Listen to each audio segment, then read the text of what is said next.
Salut à tous, c'est Julie. Aujourd'hui, on va découvrir quelle est l'origine des fake news. Il faut savoir que si le terme fake news est assez récent, les fausses informations, elles, ont toujours existé. Elles ont simplement pris une ampleur considérable avec l'arrivée d'Internet puis des réseaux sociaux. Tu connais les chemtrails ? Non, c'est quoi? Je viens de voir un post sur Facebook qui explique en fait que les traînées blanches créées par le passage des avions, ce seraient en fait des armes chimiques derrière. Sérieux? Envoie-moi le lien, faut absolument que je partage ça. Ah mais moi aussi, je vais le poster tout de suite. Derrière elle se cachent des intérêts politiques, mais aussi et surtout économiques. On peut donc produire une fake news pour influencer une élection. Ça a été le cas par exemple au Royaume-Uni lors de la campagne sur le Brexit. Une fausse information indiquait qu'en quittant l'Union européenne, la NHS, sorte de sécurité sociale anglaise, économiserait 350 millions de livres chaque semaine.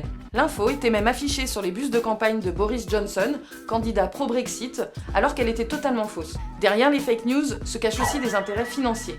Il y a l'appel aux dons, des sites qui produisent de fausses informations, mais aussi et surtout la publicité. Plus une info est choquante, plus elle ramasse de clics et plus elle est partagée.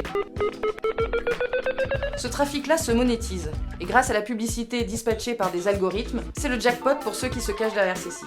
Parfois, les marques ne savent même pas qu'elles se retrouvent sur ces sites, ou ne veulent pas savoir. Et ces fake news peuvent avoir des conséquences graves. Souvenez-vous par exemple de ces personnes qui ont bu de l'eau de Javel, pensant contrer le Covid. J'accompagne Samia depuis déjà 5 ans dans le développement de son entreprise. Non mais arrête, qu'est-ce que tu fais? Comme dans sa vie personnelle. Bah quoi, j'ai lu sur internet que la Javel ça pouvait soigner le Covid, c'est forcément vrai.